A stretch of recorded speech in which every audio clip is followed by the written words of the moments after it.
जी हाँ, मुझे निष्कासित किया है और निष्कासन का कारण बहुत ही अजीब है। मैं असमंजस में हूँ। मैंने पहलगाम हमले के खिलाफ बयान दिया था, आतंकवाद के खिलाफ बयान दिया था और ये कहा था कि बहुत सोच समझकर बयान देना चाहिए, क्योंकि एक गलत बयान देने से या सेना पे सवाल खड़ा करने से आतंकवादियों के हौसले बढ़ते हैं।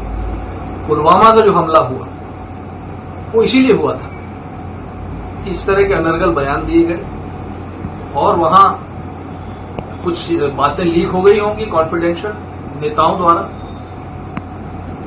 जिसके कारण हमारे जवानों की जान गई। पुलवामा का जो हमला हुआ, इसीलिए डिफेंस की चर्चा सदन में, उनकी रणनीति की चर्चा सदन में नहीं होना चाहिए, ये नियम है और ये केवल डिफेंस का मामला होना चाहिए, इसमें राजनीतिक हस्तक्षेप नहीं होना चाहिए। ये बातें मैंने कही थी। अब इसमें कहाँ अनुशासनहीनता लगी? आपके बयानों को लेकर पार्टी हमेशा से अलग चली है, पार्टी लाइन से आपके बयान अलग रहे हैं। गांधी परिवार पर भी लगातार अब हमले बोलते हैं, ये कारण भी एक मानते हैं क्या? अब जो भी कारण है, जो हुआ हो गया। मैं कांग्रेस के बाहर हूँ, कांग्रेस अपना काम करे, मैं अपना काम करूंगा।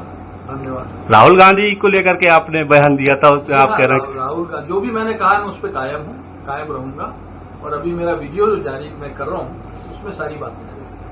भाजपा के नेता कई सारे आपको लगातार आमंत्रित करते रहे, पहले भी आवाज उठी, तो आप भाजपा के संपर्क में हैं क्या? मैं भाजपा का आभारी हूँ, सबका जो राष्ट्रीय सोच रखते हैं और रखते हैं, लेकिन भाजपा में मैं नहीं जाऊंगा। न उन्होंने मुझे ऑफर किया है भाजपा में आने का, पर उनकी एक राष्ट्रीय सोच है, मेरी भी है, हमारी सबकी भी है, होना भी चाहिए। तो वहां कोई विवाद नहीं है, राष्ट्रीय सोच में कोई विवाद नहीं।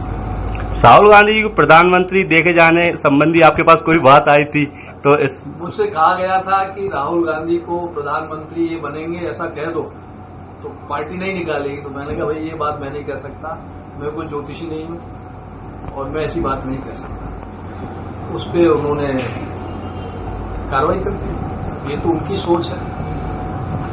मुझे तो हंसी आती। दिग्विजय सिंह जी से आपकी कोई बात हुई इस कार्रवाई के बाद? भाई साहब से राजनीतिक चर्चा कई वर्षों से बंद सी है। हम लोग राजनीतिक चर्चा नहीं करते हैं। उनका अपना नजरिया है, मेरा अपना नजरिया है। जब भी मिलते हैं तो पारिवारिक बात होती है, राजनीतिक बात कोई नहीं होती और शायद अब तो होने की कोई संभावना नहीं है।